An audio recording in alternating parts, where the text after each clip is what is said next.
Vietnamese Americans or immigrants were mostly successful in overcoming barriers in the US through their use of the legal system to obtain rights and the government providing aid.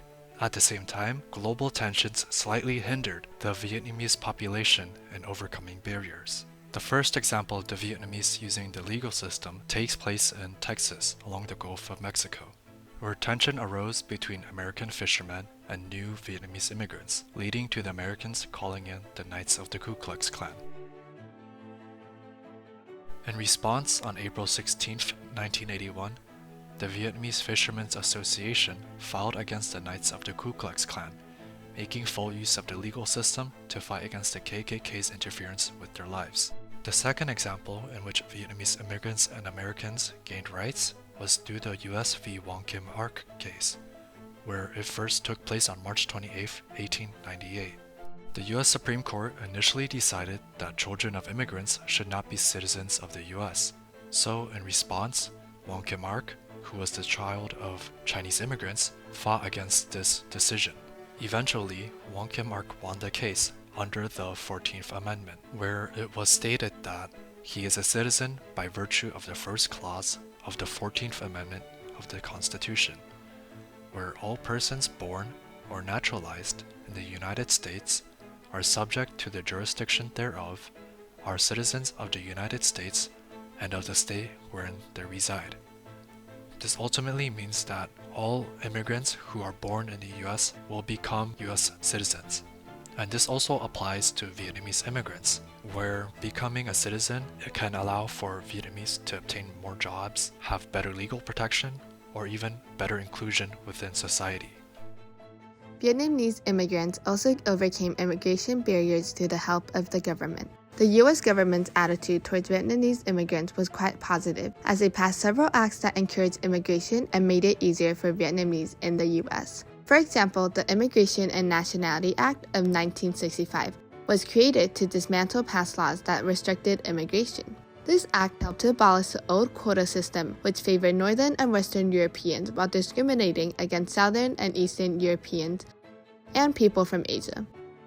With this quota system gone, the act aided the Vietnamese in overcoming legal restrictions for immigration. The U.S. government also went on to pass more acts that specifically aided Vietnamese, such as the Indochina Immigration and Refugee Act of 1975.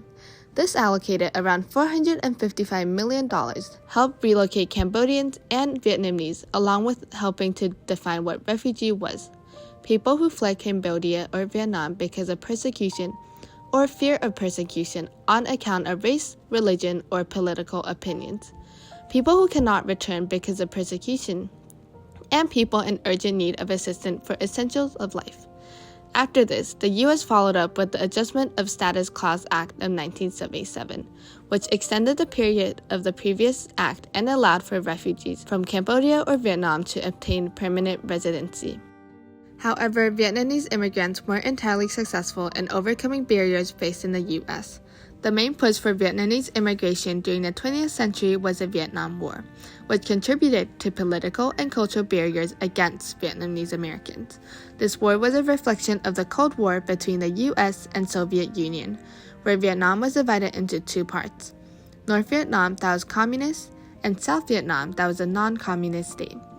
As the war went on, thousands of Vietnamese fled the home country, and in 1975 alone, the U.S. government had evacuated around 120,000 Vietnamese.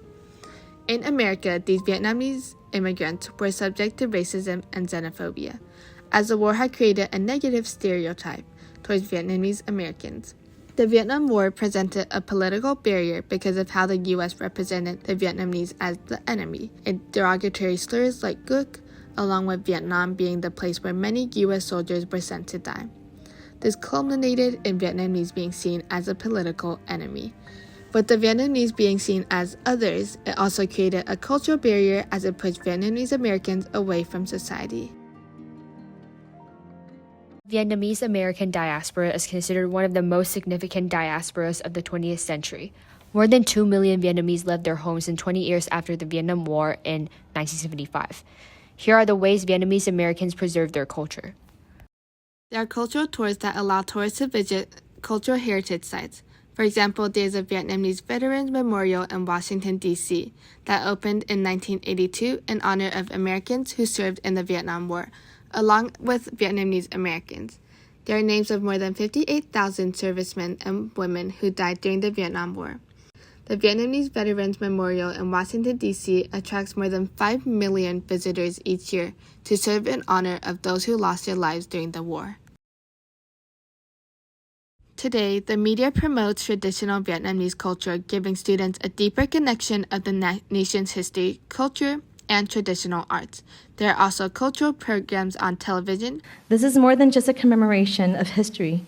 It's personal, it's emotional, and for so many of us, it's a reflection of the stories carried with our families, stories of loss, of sacrifice, of escape, and of starting over with nothing but hope in a new land. Articles document about Vietnam's culture can raise awareness on preserving its culture. Q Chin is a Vietnamese-American actress who has spent 6 decades in Hollywood, known for starring in The Joy Luck Club. Beverly? How could I be mad at someone with all that style? It's just a shame that I wasn't born that way. So it's me you're mad at? Although the movie does not focus on Vietnamese Americans but instead explores the cultural conflict and conflicted relationships between first-generation Chinese American women and their mothers. This movie is known for being one of the first movies to accurately represent Asian Americans in Hollywood with a full Asian cast, proudly representing the diaspora. Expected of me. Not expect anything. Never expect. Only hope. Only hoping best for you. Furthermore, Chin spoke about how Hollywood portrays Vietnamese characters as either a prostitute, a peasant, or a victim who gets killed in the Vietnam War, which don't accurately represent Vietnam and Vietnamese people. Therefore, she turned down roles in films like The Quiet American. Chin's memoir, An Artist in Exile, offers personal narratives from her being a refugee following the end of the Vietnam War and her experiences and the challenges of being a minority in the U.S. Lana Condor is another Vietnamese-American actress but popular in the 21st century. Although she was adopted and raised by American parents in the U.S., she is still proud being a Vietnamese-American and reconnects with her cultural heritage. She is known for being the lead in To All the Boys I Loved Before, the first TV show to cast an Asian character in a rom-com. Even though she starred as a Korean-American, this show highlights diversity and accurate representation for the diaspora. As Hollywood actresses, both Q Chin and Lana Condor utilized their fame and popularity to advocate for the diaspora. Chin founded the Vietnam Children's Fund, VCF, which aims to assist underprivileged children, women, and marginalized communities in Vietnam through healthcare and education programs. Additionally, she participated in cultural events and supported the burgeoning arts and entertainment community in Little Saigon, Westminster, California, heart of Vietnamese American cultural life. Lana Condor also supported the Vietnamese community through establishing a scholarship in partnership with the Asia Foundation to support low-income female students in her hometown of Can Tho, Vietnam. She also worked with Michelle Obama's Girls' Opportunity Alliance to promote education for girls in Vietnam and Malaysia. The most important thing for me is to give these girls a shot. And you'd be so surprised what these girls go through in pursuit of their education. Like, they walk for 2 hours to get to school just to learn how to read with roads that are filled with danger that we can't even understand. I've talked to these girls that were putting through high school, and they learn how to speak English by watching the To All the Boys movie. Oh, wow. Both actresses preserved Vietnamese American culture through promoting opportunities for the underprivileged Vietnamese people and emphasizing supporting not only Vietnamese Americans but also people in Vietnam who share the same identity as them. People of Vietnamese descent in the United States were largely successful at preserving their culture through overturning stereotypes, spreading awareness about Vietnamese culture, and supporting their community.